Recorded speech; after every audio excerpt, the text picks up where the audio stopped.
প্রতিদিন কিন্তু মাছ মাংস খেতে ভালো লাগে না, তাই তো আজকে একটু অন্যরকমভাবে রান্না বান্না করে নেব। তো দুপুরে চলে এসেছি রান্না করতে। প্রথমে ভাত বসিয়ে দিয়েছি, তো ভাতের মধ্যেই সিম আর আলু ভর্তা করব বলে বসিয়ে দিয়েছি, সাথে টমেটো আর একটা আলু দিয়ে দিয়েছি। তো ভর্তা হবে, তো কি কি ভর্তা করব সেটাই তোমাদের সাথে শেয়ার করছি। আর এদিকে আমি 3টে ডিমও সিদ্ধ করে নিয়েছি। তো প্রথমেই আমি ডিমগুলোকে ভালোভাবে ছাড়িয়ে নিচ্ছি, খোসা ছাড়িয়ে নিচ্ছি, নিয়ে পরিষ্কার করে ধুয়ে নেব।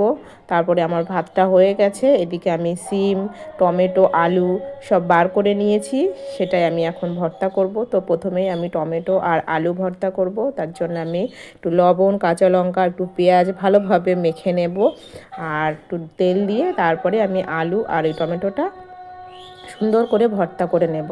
তো আমি খুব বেশি ঝাল দিই না, যেহেতু আমার বাচ্চারা আছে আর ওরাও ভর্তা খেতে অনেক পছন্দ করে, তার জন্য আমি একটু কম ঝালই দিই। আর আমার ঝালের প্রয়োজন হলে আমি পরে একটু নিয়েই নিই।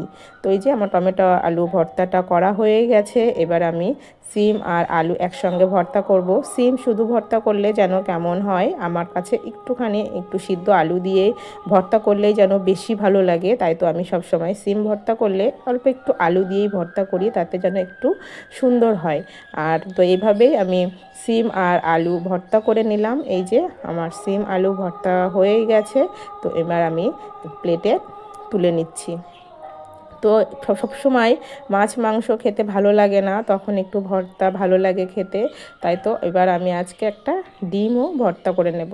ডিম ভর্তাটা সবসময় খাওয়া হয় না, কিন্তু আজকে মনে হলো, তাই তো আমি আমার ভাগের ডিমটা ভর্তা করেই নেব। তো এই যে আমি সব মশলা দিয়ে দিয়েছি, মানে ঝাল, পেঁয়াজ আর লবণ, তেল দিয়ে মেখে ভর্তাটা বানিয়ে নিয়েছি। একটু আলু সিদ্ধ দিয়েছি আর অল্প 1 চামচ মতো ভাত দিয়ে দিয়েছি। আর এই যে একটা করে ডিম সিদ্ধ ছেলে মেয়েকে বাবাকে দিয়ে দেব। আমার ছেলেটা ডিম সিদ্ধ খেতে চায় না, তাও ওকে একটা ডিম ভাজি করে দেব। তো এই যে আমার ভর্তা ভাত দুপুরে গরম গরম। তো কেমন হয়েছে, কার কার পছন্দ এই ভর্তা? আমার তো অনেক ভালো লাগে। তো দুপুরে খাওয়া দাওয়া করে নিয়েছিলাম, আর তারপরে এটা পরের দিনের দুপুরের ভিডিও। তো এই যে আমি পরের দিন দুপুরে, এখন বাজারে যেহেতু নতুন আলু উঠেছে, আর এই যে নতুন নতুন আলু ছোট ছোট আস্ত আলু দিয়ে মানে সুন্দর করে একটু দম করলে কিন্তু ভালোই লাগে। তো আমি আলুর দমই করছিলাম, কিন্তু দুপুরে তো শুধু আলুর দম দিয়ে খাওয়া যাবে না, তার জন্য আমি একটু সিম আলু ভাজা করে নিয়েছিলাম। আর এর মধ্যে আমি 3টে ডিম সিদ্ধ করে দিয়ে দেব।